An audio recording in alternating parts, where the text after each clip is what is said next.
اور اللہ کے نبی کا فرمان ہے کہ ان 10 دنوں میں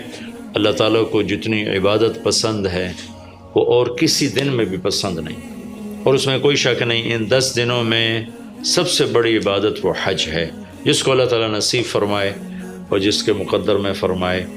حج ان 10 دنوں کی سب سے بڑی عبادت ہے۔ عرفات کی ایک دن کی حاضری وہ 10 لاکھ دن کی حاضری یا 1 لاکھ دن کی عبادت کے برابر ہوتی ہے، اور عرفات کے دن کی حاضری میں اللہ تعالیٰ کا ارشاد ہوتا ہے، میرے بندو آج اتنے گناہ لے کر آؤ، جتنے بارش کے قطرے، جتنے درختوں کے پتے، جتنے ریت کے ذرے، جتنے